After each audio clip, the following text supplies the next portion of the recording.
अस्सलाम वालेकुम, क्या हाल है सर? ठीक हैं? वालेकुम अस्सलाम, अल्लाह का करम सर। सर आपका नाम? मेरा नाम मोहम्मद हुसैन दीवान। सही है। तो हुसैन भाई मुझे ये बताएं कि आप किस कंपनी के ऑथराइज्ड डीलर हैं सोलर जी पैनल के जी हवाले से? सर, दीवान इंटरनेशनल ऑथराइज्ड डिस्ट्रीब्यूटर है ट्रीना सोलर, लॉन्जी सोलर, अपना लियोज बैटरी, चिंड इलेक्ट्रिक और साथ ही साथ हवावे फ्यूजन सोलर की। सही है। तो सोलर में आपके पास कौन कौन से साइज़ हैं? सोलर के अंदर हमारे पास डिफरेंट साइजेस होते हैं, 500 से लेकर 500 और 670 तक हमारे पास मिल जाते हैं। सही है। तो सर मुझे ये बताएं टीयर वन और ए ग्रेड में क्या फ़र्क क्या है, और टीयर वन में कौन कौन सी कंपनी आती है?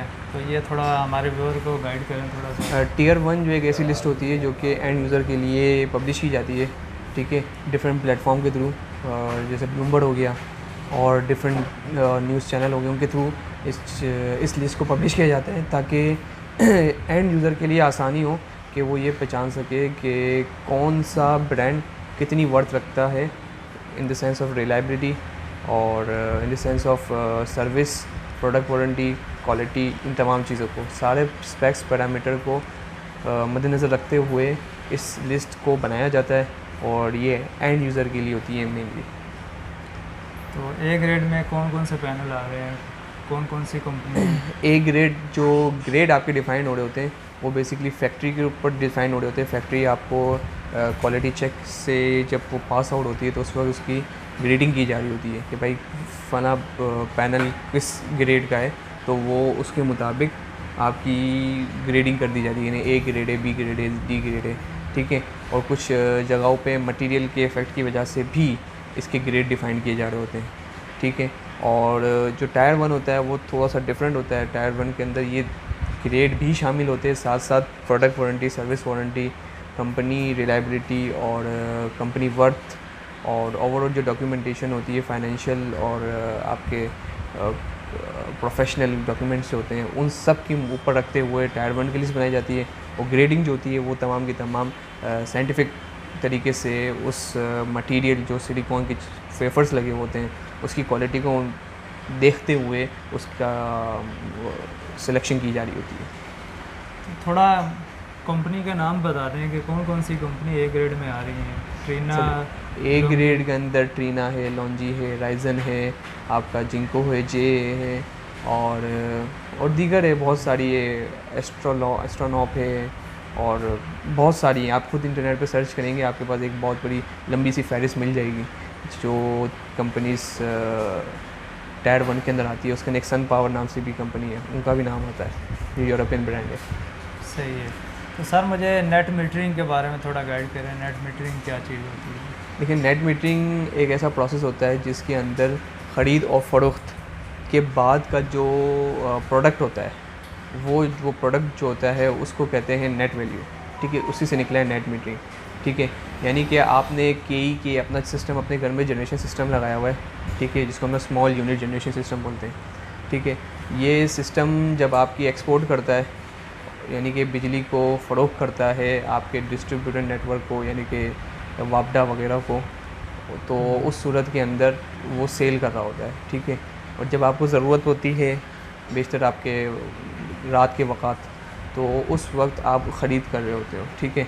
तो ख़रीद और फ़रोख्त जब चल रही होती है तो जो हमारे कन्वेंशनल मीटर्स होते हैं, जो कि पुरानी रिवायती मीटर होते हैं हमारे के इलेक्ट्रिक के मैकेनिकल इन्वर्टर्स एनालॉग मीटर्स होते हैं, उन मीटर्स के अंदर सिर्फ एक पाथ होता है, यानी कि वो सिर्फ कैलकुलेट करते हैं वो वैल्यू जो कि ख़रीदी जाए, ठीक है। सही है। ये जो अब नए मीटर आए हुए हैं इनको कहते हैं बाई डायरेक्शनल, यानी कि ये डबल साइड कैलकुलेशन दे रहे होते हैं, डबल पैरामीटर दे रहे होते हैं, प्लस और माइनस दोनों, यानी ख़रीद का भी बता रहे होते हैं और फ़रोख्त का भी बता रहे होते हैं।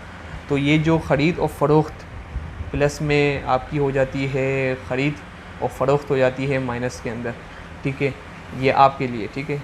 तो उस सूरत के अंदर जो आपका प्रोडक्ट होता है, सम वैल्यू होती है, ठीक है, उस वैल्यू को हम लोग कहते हैं नेट वैल्यू और वो बन जाती है नेट मीटरिंग। सही है। तो सर इसके लिए जो मीटर लगता है, तो ये मीटर आप लगवा के देते हैं या मैं भी जाके लगवा सकता हूँ? किसी के पास जाऊँगा तो वो लगा देगा? इसके लिए जो मीटर लगता है वो ऑथराइज कंपनीज़ को ही अलाउड होता है, जो कि पीईसी से रिकगनाइज्ड हो और साथ ही साथ एडीबी से भी रिकगनाइज्ड हो, ठीक है। ये जो मीटर के लाइसेंस होता है, और ये लाइसेंस वही इशू कर सकते हैं जो किसी ज़िम्मेदारी लेंगे, ठीक है। अगर आप या मेरी कंपनी इसकी ज़िम्मेदारी लेती है, अव्वल तो ये है कि आपके पास ये 2 रिकग्नाइजेशन होनी चाहिए, ऑथराइज पीईसी की लिस्ट के अंदर एज अ वेंडर आप लिस्ट होने चाहिए, और साथ ही साथ एडीबी की लिस्ट के अंदर आप एज अ वेंडर लिस्ट होने चाहिए। फिर इसके बाद अगर आप किसी भी प्लान की ज़िम्मेदारी लेते हो, उस सूरत में जो नेटवर्क है आपका वापडा का, वो आपको एक लाइसेंस इशू करता है जो नेप्टा से इशू होता है, ठीक है।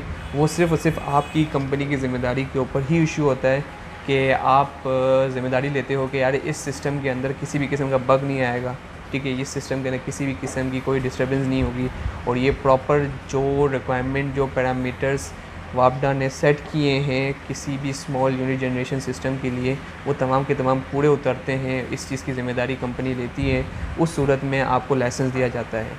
अगर आपकी तरफ से कोई भी कोताही होती है या फिर कोई चीज़ कमी या बेशी आती है, तो उस सूरत के अंदर उस कंपनी का लाइसेंस कैंसिल भी किया जा सकता है, क्योंकि आपने गलत बयानी की, आपने प्रॉपर इंस्पेक्शन नहीं की, आपने प्लांट के अंदर कुछ ऐसे लूज़ पॉइंट छोड़े जिसकी वजह से सिर्फ आपको मसला नहीं है, मसला आपको ओवरऑल ग्रिड को मसला आएगा, यहाँ तक यानी कि एंड साइड से सब स्टेशन तक ओवरऑल ग्रिड तक मसला जनरेट होगा। तो इस मसले की वजह से इन तमाम चीज़ों को बहुत ज़्यादा रिस्ट्रिक्ट किया गया।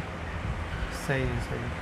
अच्छा सर, अक्सर मैं सोशल मीडिया पे देखता रहता हूँ, सामने लोगों के देखता हूँ कि सोलर पैनल लगाओ, लाखों रुपए कमाओ बिजली बचा के।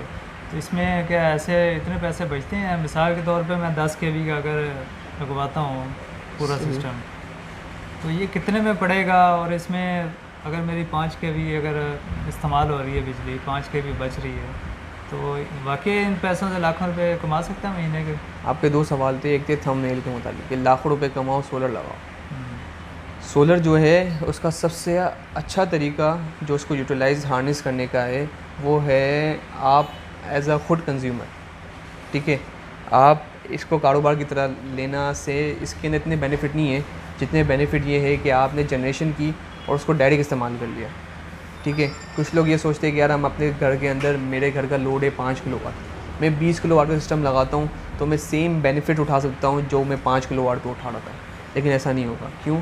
क्योंकि जब आप सेल करते हो तो उसका रेट कम होता है, और जब आप परचेज़ करते हो तो उसका रेट ज़्यादा होता है, ठीक है। तो सबसे अच्छा जो वे है इसको यूटिलाइज़ करने का, इससे बेनिफिट हासिल करने का, वो यही है कि आप ऑन द स्पॉट जब आपने जनरेशन की उसी वक्त यूटिलाइज़ कर ली, ठीक है। क्योंकि उस वक्त आपको यूनिट के अंदर जो यानी कि 100% आपको एनर्जी मिल रही है, ठीक है, 98% एफिशिएंसी के ऊपर, ठीक है। जब आप चले जाते हो एक कारोबार के अंदर कि यार मेरा 5 किलोवाट का लोड है और मैं लगा रहा हूँ 15 किलोवाट का, तो यार इस बात को हम लोग जहन में बिठा लें कि आपका एक 5 किलोवाट का जो जनरेशन यूनिट है, ठीक है, वो जनरेट करता है दिन के करीबन 20 यूनिट, ठीक है। तो ये बनते हैं करीबन मंथ के, महीने के 600 यूनिट, ठीक है। तो ये 600 यूनिट जो होते हैं ये आपके काफ़ी होते हैं, आपका बिल 18 से 20 हज़ार रुपये आपके बच सकते हैं, ठीक है। छोटे घर के लिए 600, छोटे घर के लिए 600 यूनिट। और ये सिस्टम जो 5 किलोवाट का होता है ये बहुत वेरी कर रहा होता है, क्योंकि बहुत सारे ब्रांड्स हैं इसके अंदर। जिससे आपने बात की थी अव्वल के, हमने ए ग्रेड और बी ग्रेड के पैनल्स की, तो ए ग्रेड पे जाएंगे तो थोड़ा सा कॉस्टली पड़ेगा, लेकिन वो लॉन्ग लाइफ होगा। कितने का अंदाज़ा एक पड़ेगा? अगर हम सब चीज़ें सुपीरियर लगाते, सब चीज़ें अच्छी क्वालिटी की, अच्छी ब्रांड्स की, तमाम रिक्वायरमेंट को हम लोग फुलफ़िल करते हैं, उस सूरत में हमारा जो सिस्टम पड़ता है वो 8 लाख रुपए तक का पड़ता है 5 किलोवाट का। 8 लाख जी। तो सर ये तो आम बंदा नहीं लगवा सकता, तो इसके लिए कोई ऐसी कोई सेटिंग आपने की है कि इंस्टॉलमेंट पे कोई आवाम को सहूलत आप दें? आवाम को सहूलत के लिए बहुत सारे बैंक्स मौजूद हैं जो कि माइक्रो फाइनेंस के नाम से उन्होंने अपने अपने छोटे छोटे लोन दिए जा रहे हैं, ठीक है, ताकि वो किस्तों पे अपने घर में सोलर लगा सकें, ठीक है। लेकिन जिस बंदे का बिल घर के अंदर आ रहा है 6,000 रुपये, 7,000 रुपये, ठीक है, जिसके यूनिट कंजप्शन है मंथ की 200 यूनिट या 150-250 यूनिट, सही है, तो उस शख्स को सोलर नहीं लगाना चाहिए, अच्छा। ठीक है। और नॉर्मली जो ये यूनिट्स के बराबर जिनके बिल आ रहे होते हैं उनके घर नहीं होते, उनके बेसिकली फ्लैट्स होते हैं, ठीक है। घर से मुतालिक या बेंगलो वगैरह नहीं होते जहाँ पर आपको एक अच्छी छत मिले जहाँ पर सोलर लगाएं, ठीक है। तो जो ज़मीन का घर अफोर्ड करता है तो जाहिर सी बात है वो सोलर भी अफोर्ड कर सकता है। सही कह रहे हैं, सही कह रहे हैं। तो अंदाज़ा रिकवरी कितने अरसे में हो जाती है अगर 8 लाख बंदा खर्च करे तो? रिकवरी का जो टाइम पीरियड है वो ऑलमोस्ट आपका 3.5 साल हमारे स्टैंडर्ड होता है कि 3.5 साल के अंदर आपकी रिकवरी हो जाती है। कुछ लोगों की ज़्यादा जल्दी हो जाती है, ठीक है, वो इस्तेमाल के तरीके के ऊपर है। कुछ लोगों की तरफ से मैं पता चला 2.5 साल के अंदर भी लोगों ने पैसा जो है ना रिकवर हो गया था उनका। और जो सिस्टम हम दीवान जो दे रही होती है उसकी हम लोग आपको वारंटी दे रहे होते हैं 10 साल की, ठीक है। और ये रिप्लेसमेंट वारंटी होती है, यानी कि इसके अंदर किसी भी किस्म की कोई भी रिपेयरिंग नहीं होती, ठीक है। अगर आपका प्रोडक्ट ख़राब होता है उसकी ऑनलाइन इंस्पेक्शन होगी, इंस्पेक्शन के रिज़ल्ट के अंदर जो भी नताइज आएंगे उसके मुताबिक आपकी वारंटी क्लेम की जाएगी।